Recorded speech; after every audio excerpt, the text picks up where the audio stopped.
Today, Donald Trump tweeted, "Remember when I gave Iran 10 days to make a deal or open up the Strait of Hormuz?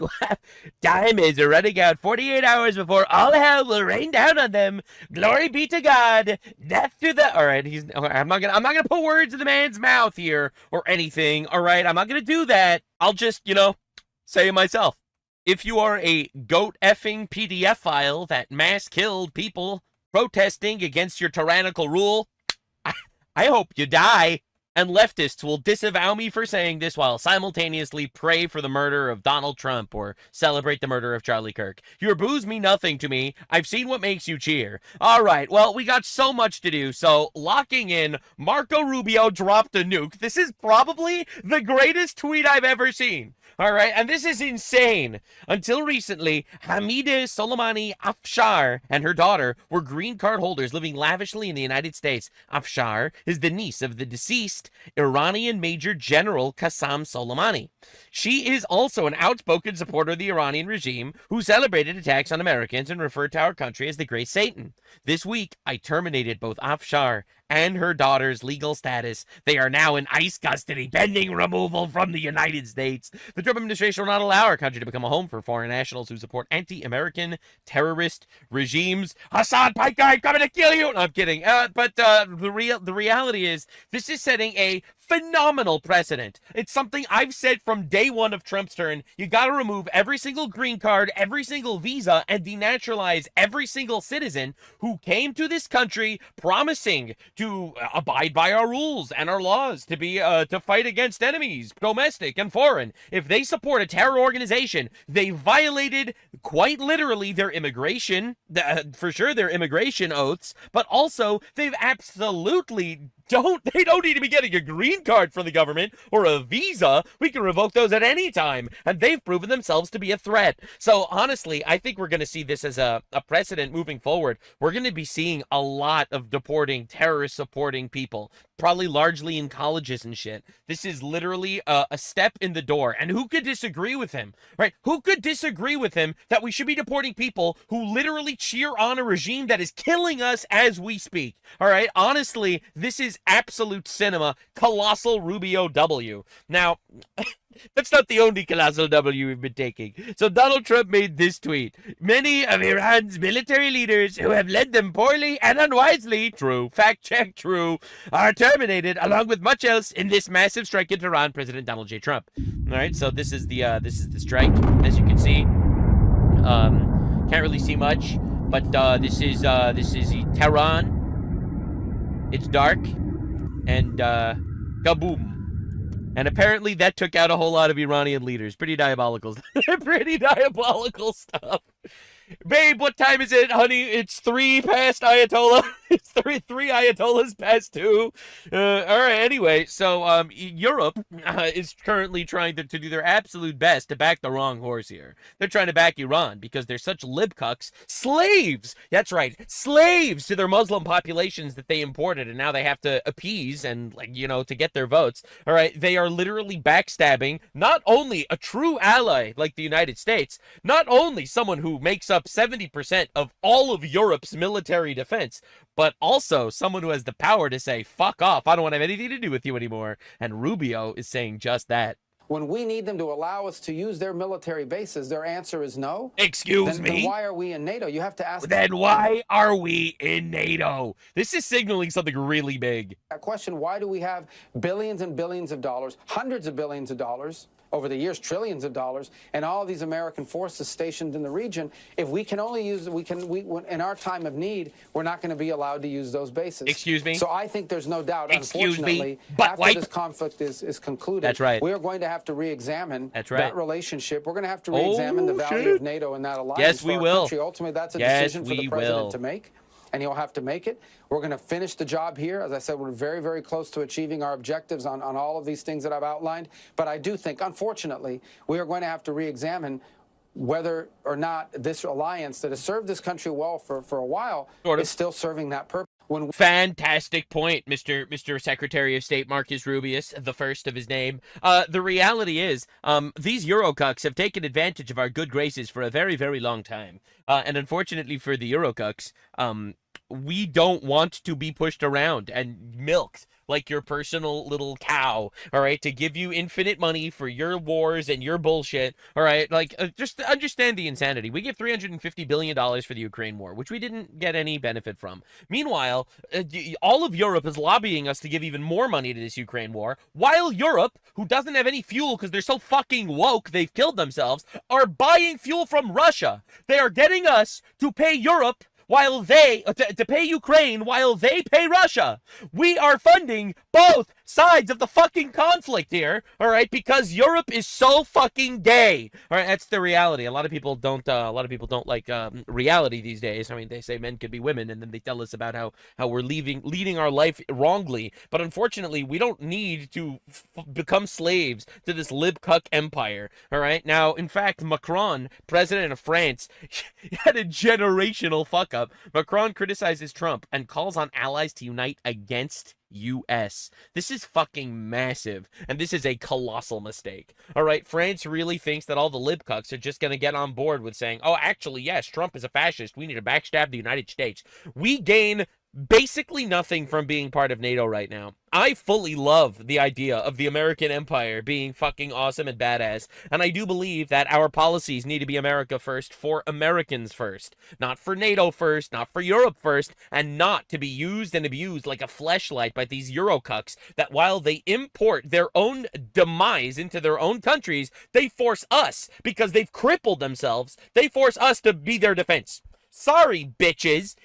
Shit's done. All right. So France, China, and Russia are blocking the UN's plan to authorize military action against Iran to reopen the Strait of Hormuz. This is also fantastic. Like, literally just putting your name with China and Russia. Like, holy shit, France. This is really going to backfire. Oopsie, it backfired. Breaking. Israel ends all defense deals with France. Yeah, our actual allies, it seems, doesn't like what our cuck allies are doing. Oh, and not just Israel. Breaking. The United Arab Emirates had withdrawn from the €5 billion Rafale F-5 fighter jet project with France. It is unbelievable the levels of fucking around and find out these people are actually receiving. Of course, Ayatollah Ali Reza Arafti, the second highest leader of Iran, responsible for making the anti-women law and killing thousands of Iranian women for not wearing burqas and hijabs. Remember exactly what the leftists are fighting for right now. Leftists, both in our country and around the world, are chanting for Iran to be victorious against us. All right? Just understand. He was killed overnight by U.S.-Israel strikes. All right, so these booms, that is one less Ayatollah, ladies and gentlemen. That is correct. I'm glad we are keeping track. Absolutely. That is one less Ayatollah. You love to see it. And of course, you got Mehdi Hassan. I love how the communist Islamist alliance is going really well. Where are the big anti-war marches and protests this time around, both in America and globally?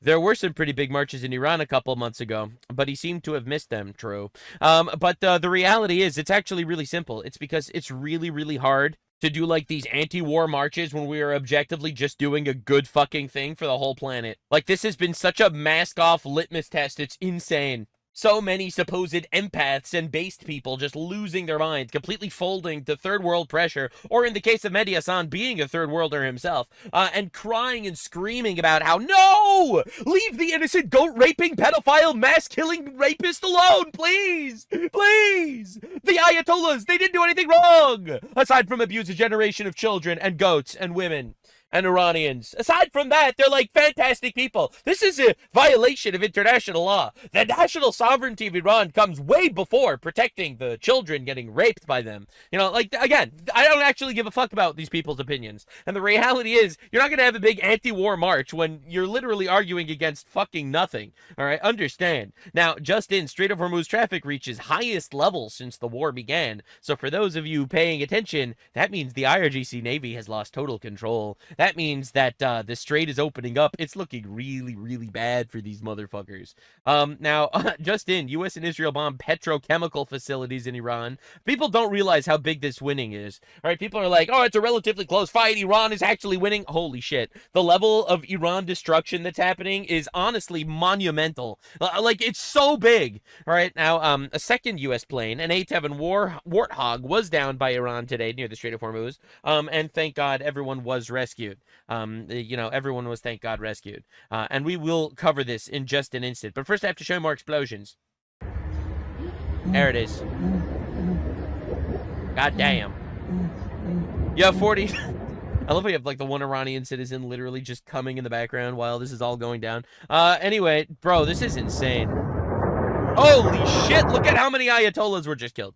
All right, so breaking news. Israel received approval from the U.S. to strike Iran's energy assets. Wow, Israel getting approval from the U.S. before doing things? Damn, can't believe this. Bro, this is insane. This is honestly crazy watching it happen and unfold in real time. Just these people fucking up dramatically again and again.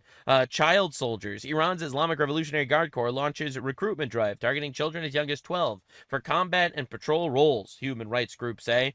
Wow, fantastic stuff. Look at what the leftists are defending, man. Actual child soldiers. This is perfect. Like, I love how just cartoonishly evil Iran is. They bomb their own people. They bomb their neighbors. They massacre their own protesters. They like, literally get child soldiers.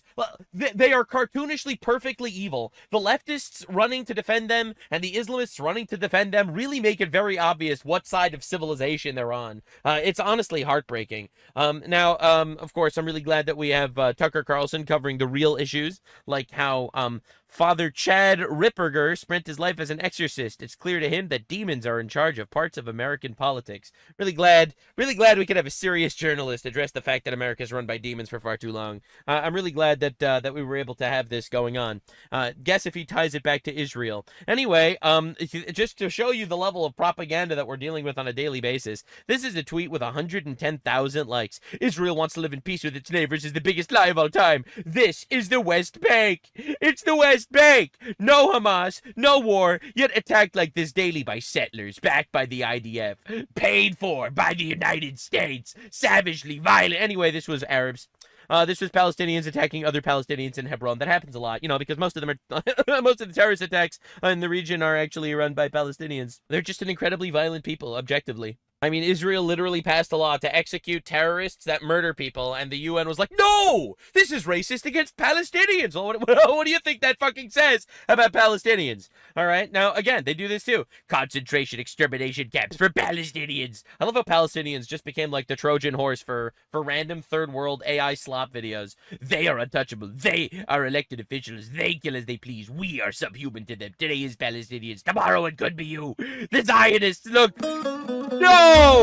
Look what the Zionists did to Palestinians. Oh my God. Anyway, actually, that video is not a Palestinian concentration camp. Fact checkers have determined it shows patients from the Awaz Drug Rehab Center in Pakistan from 2024. This is literally every day. This was going super viral. Like, and we have to deal with shit like this every single day. These are the people, by the way, these are the retards that are telling us that Iran is winning the war. All right, but speaking of, we have to look at what happened. Tragedy happened. They shot down a plane, and we don't know where the pilot is. So they did shoot down an F-15. I did see this. The missing F-15 jet pilot, don't worry, we'll find him. Wow, dude. Because right now, even the Iranians like that hate their government might find him too. For all you know, he's going to be found by like actual like Iranian like militias that hate the Islamic regime. So there are two people in the jet. I can confirm with well-placed sources that one of the crew members of the F-16E has been rescued and is safe at this moment in time. Like, I'm going to be real. I'm surprised this hasn't happened more. Like, they've done like, what, 10,000 fucking bombings? Yep. So keep the oil, anyone? What does that even mean? That there were two search and rescue helicopters that were being refueled midair in daylight. That would suggest, again, an urgency to that search and rescue mission. I mean, if the Iranian media, like, what they want right now is they want to be able to get that pilot so they can parade him around. That's what they are. No, they love hostages. What are you talking about? The Houthis take hostages, Hamas takes hostages, Hezbollah takes hostages. Of course they want hostages. By the fact that we don't know where he is, it means that the Iranian, the IRGC doesn't have him. I mean, I think that's pretty obvious. Already did. Remember whenever they captured those guys, like whenever Obama was president, and then Obama gave them a bunch of money? It seemed like it was probably like a Obama gave them $1.8 billion, totally not to free the hostages because he doesn't negotiate with terrorists. He just did it at the same time that they released the hostages. And that's probably what they'll try to do again. Now, Iranian state TV put out a request that if anyone found these pilots, they would offer a reward of $60,000. That's 10 million local currency. That's it? That's it? Oh, here yeah, we they're go. broke as fuck. What do you mean that's it? The people protested because they're broke, because they spent all their money on terrorism. Iranian state TV claims a U.S. fighter jet went down and the pilot ejected. Provincial law enforcement announced the enemy American Zionist F-35. Okay. Apparently it wasn't F-35, but okay. The pilot or the pilots of this fighter may have landed in 2 of the places, I guess, in Iran. All tribespeople and villages are requested to cooperate. Dear and honorable people, please turn this guy in. Please, if you capture the enemy pilot or pilots alive, hand them over to the police. This is you getting paid. You will receive a precious prize. Wow. A U.S. Black Hawk conducting combat search and rescue was hit by Iran during their mission to locate a downed F-15 pilots. The crew is accounted for and safe. It's so crazy. Look at the way our soldiers go to try to find, they're rescuing one man. This is one man. And people are going on these dangerous missions trying to rescue him because our people actually matter to us, because human life actually matters to us. And we're dealing with a regime that massacred 40,000 of their own people, like, in a couple days. It's just unfathomable that we're dealing with a death cult. And we have the left siding with the death cult. The humanitarians and the empaths are all siding with the death cult. Struck by Iranian surface fire, but service members are safe. So does surface fire mean like they just shot a machine gun at them, or like an AK-47, or does that mean that they actually have? I mean, probably. I mean, probably. We obliterated most of their air defenses at this point, but like, yeah, probably. Like, you know, anti-air missiles. I don't think they have any. Of Iranian police firing small arms at a pair of USF searching for the dead. Oh, this is them shooting at them. Stop. They're shooting at a helicopter with pistols. Is that it? They're sustaining heavy fire! Sustaining heavy fire! Load the donkeys! We make for war! we march at dawn! We ride at dawn! Get the camels in gear! They got him. They got him. Bang, bang, bang! Oh, fuck you! Get out of here! Get out of here, man! Yeah. Good job, guys. This is like the episode of Dragon Ball Z with the fucking farmer with a shotgun goes up against Saiyan aliens, you know? Like, all right, dude. Arms can't reach. Oh, there's another one. Shoot at him again. I wonder if it really does any damage to those airplanes. I mean, I would assume not, right? I mean, think about, like, you're Iran. Somehow a plane goes down. Maybe you shot it down. Maybe you didn't. Let's assume you shot the plane down. This is your big chance to capitalize. Yeah. All hands on deck. I mean, to be fair, this is literally just we're obliterating them in real life, and they're using, like, this AI alternate reality to convince Pakistanis and leftists that they're actually winning. Bring the RPGs, get the fucking lawnmowers, fly them up there. Like, if I was them, that's what I'd do. What is this? The pilot made contact? Oh, shit. Apparently this just happened. These pilots, one of them has been rescued, and the other one, it's possible, has been rescued, and there's a delay in us getting information. Yeah, they're probably not going to say if he's rescued until they have all the other airplanes and everything else gone out of the airspace. They want to make sure that all the pilots who are flying much, much lower, that they are all as safe as can be before they tell us what exactly is going on. So yeah, I think that makes sense. I was told about an hour ago that we should expect something soon from CENTCOM.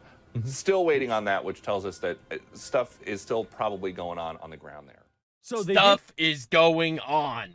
Very, very deep words. Anyway, breaking. White House calls a lid, meaning President Trump is not expected to appear publicly for the rest of the day. All right, all of a sudden, everyone is like, oh my God, he's dead! Because, you know, Biden disappears for like 6 months, and everyone's like, all right, whatever, he's just doing things, we don't care. Trump literally is like, hell, I don't want to talk to reporters for like 4 hours, and everyone thinks he's dead. Anyway, he was confirmed not dead. Fantastic news, love that. But also, this means something big is fucking happening. Because my guy likes making threats, and he likes keeping promises. Time is running out. 48 hours before all hell will rain down on them. Glory be to God. I mean, to be fair, he did warn them. He did want to make a deal with them. They refused. This is a skill issue on their part. I know this is going to be a controversial take, but I think killing terrorists is actually fucking awesome. One important note, though, and I think not enough people are addressing this the way it is, it's very, very likely that all these peace talks were kind of a ruse. It means, what I mean by that is, it seems like all these peace talks are like, I want to make peace with you. And then the list of demands is just, like, absolutely unreasonable. Now, if they agree, then hell yeah, they agree to unreasonable demands. And if they don't agree, it means we get to say that, oh, well, we tried to make peace, they refused, now we're going to blow them to hell. And Trump is using all this time to position the military to blow them to hell. I feel like both of these are very likely realities and scenarios, and I guess time will tell. Time will tell if we blow them to hell. Very excited to see leftists and third worlders screaming, no, leave my rapist, pedophile, terrorist government alone, Iran, Iran, you're fighting on behalf of the whole world now. Hassan Piker and Sneeko having a suicide pact going on, losing their mind. All right, this is gonna be awesome. Pray for our troops. Now let's kill some fucking terrorists.